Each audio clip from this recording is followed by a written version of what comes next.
경험한 사람과 경험하지 않은. 즉, 서유럽에서는 단과한 노조가 동방선장을 경험했고, 한국에서는 동방선장을 경험하기도 전에 그 관계가 파탄났다는 겁니다. 그래서 이와 같이 양자가 이해안되는 이유는 우리는 봤는데 이걸 좀 더 구조적으로 살펴보면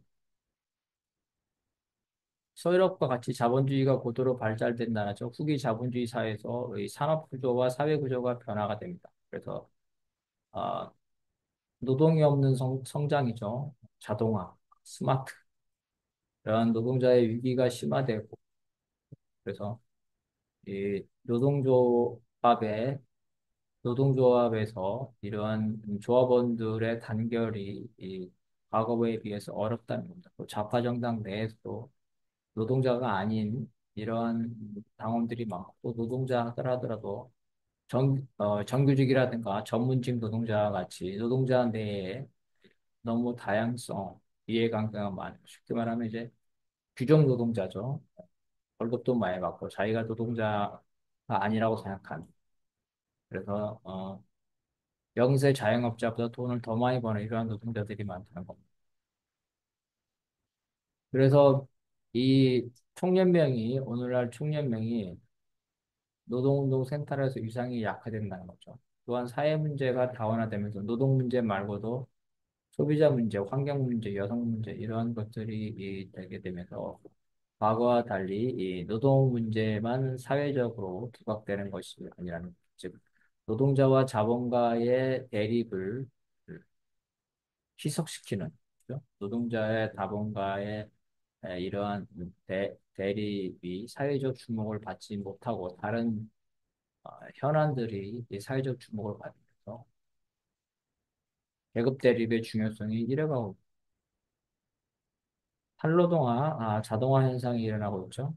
그 집단적 노동을 하지 않는 새로운 전문직, 연구직 이런 사람들이 많아요. 이런 사람들은 파업이라든지 이런 거에 별로 관심이 없습니다. 과거에 공장 노동자는 개발도상국으로 이전하고 있습니다. 저출산 고령화 사회로 인해서 노동자들이 고령화되고 있습니다. 새로운 젊은 노동자들이 노동조합에 들어오고 있지 않습니다. 그래서 노동자들이 고령화되면서 아무래도 그 활동력이 줄어들게 되겠죠. 노동조합의 자본주의 체제에 대한 저항력, 데모를 하게 되지만 과거보다는 뭐 길거리 데모 횟수나 규모도 줄어들고 있습니다. 그리고 스스로를 노동자로 생각하지 않는 노동자들이죠.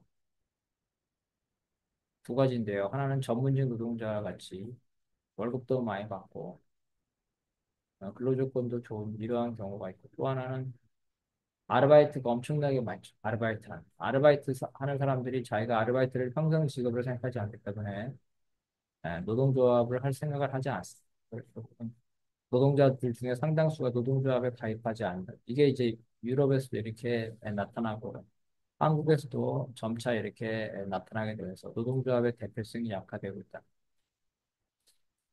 프랑스에서는 이런 문제를 단체 효력의 확장 제도를 이행하고 있습니다.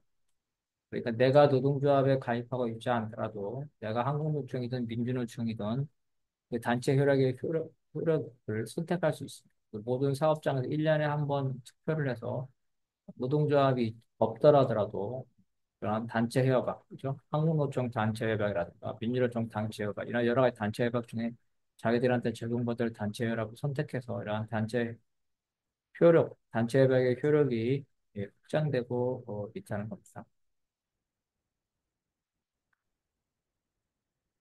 그래서 이 노동자당이 좌파 정당으로 성장하는 과정에서 민중정당과 국민정당에 반대했던 당내 사회주의 변혁 세력이 어떤 당의 제도화를 일정 기간 견제하였죠. 유럽에서 그렇지만 그 세력들이 이탈하고 이러면서 당에는 사민주의 정당에는 주로 이제 그 개량적인 입장들만 주로 남게 된다.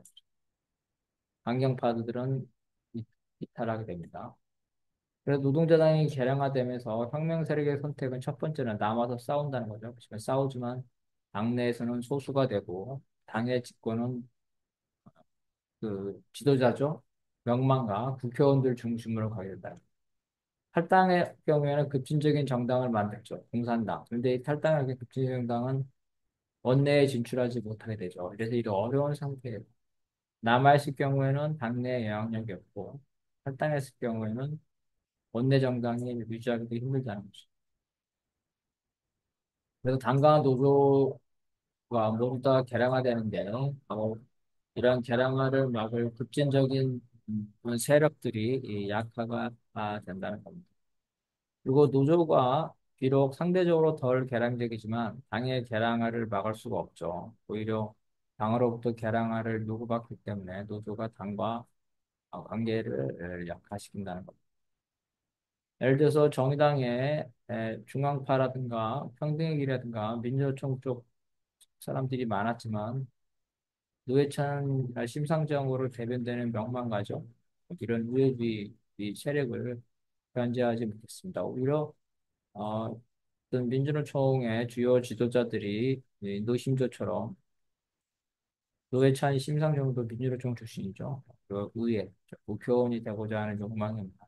그래서 총연맹이 이러한 삼인주의 정당을 견제하는 게 아니라 오히려 총연맹 자체가 삼인주의 노선에 개량한 요새에 빨려 들어가는 이러한 결과가 되고 있습니다. 그래서 최상급 노조의 경우 좌파 정당보다 자본주의 체제로의 제도화가 총연맹이 더디게 진행되고 있지만, 그죠? 그래서 총연맹이 상대적으로 덜 개량적이지만 그렇다 해서 이러한 삼민주의 정당의 개량화를 제어를 하고 있다는 거죠. 총연맹이 결국은 삼민주의적, 개량주의적 성격을 강화하는 노동자당과 관계가 멀어지게 되는 이런 상황이다.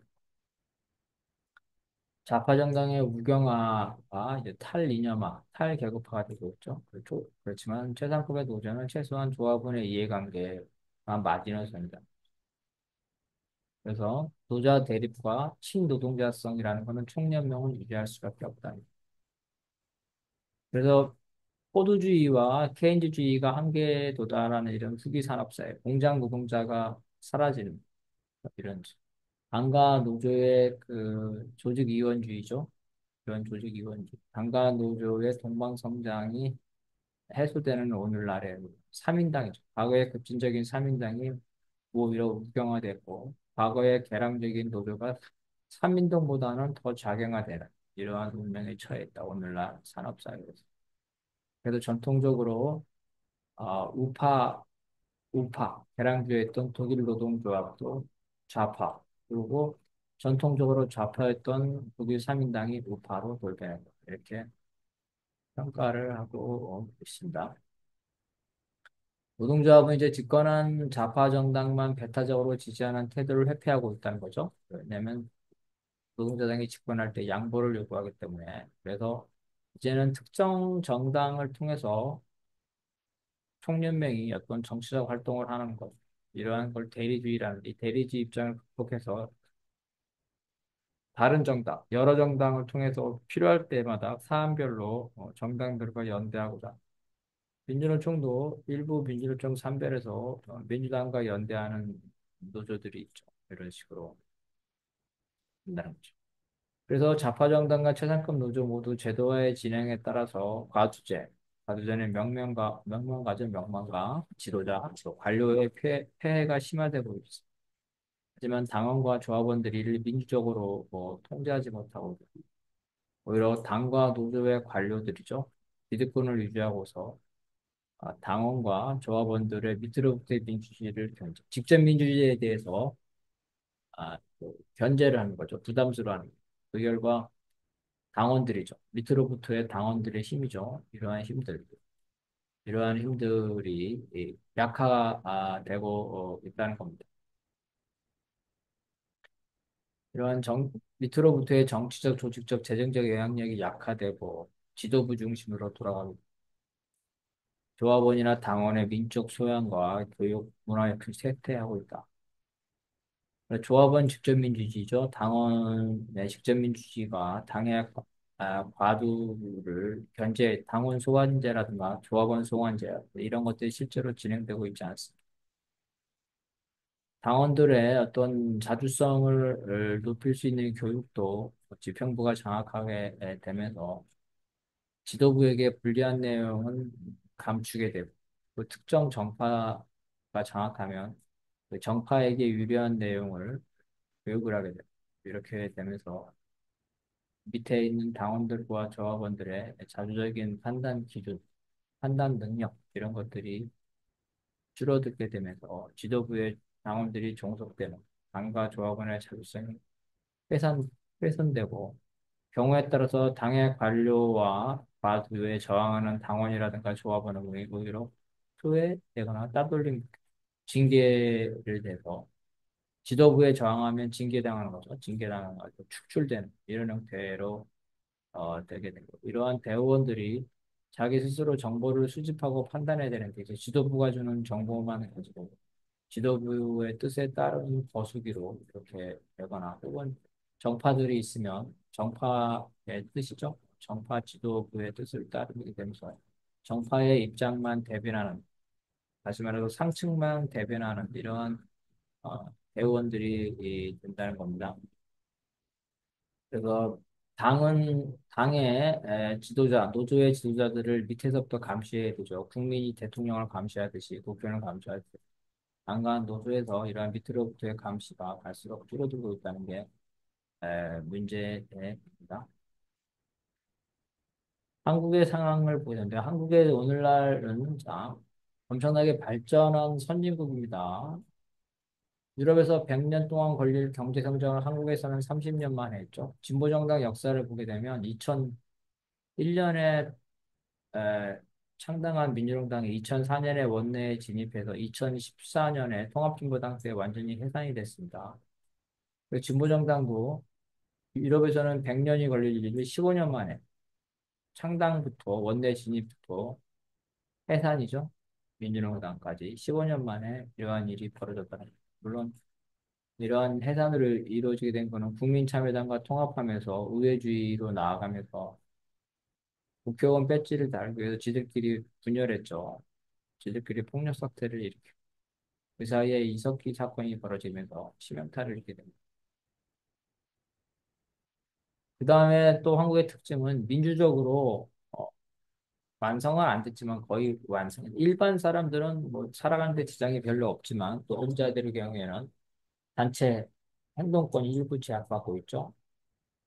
노동자의 정치적 참여도 공무원과 교사의 경우에는 인정되지 않습니다. 뭐 완성은 됐지 못했지만 사실상 완성 가까이. 반면 이 분단이 지속되고 있고 그래서 통일국가죠. 국민국가의 미완성이 거의 분단이 되면서 냉전 상태에 있고 국가보안법 아직도 살아있다 이런 특징을 가지고 있습니다.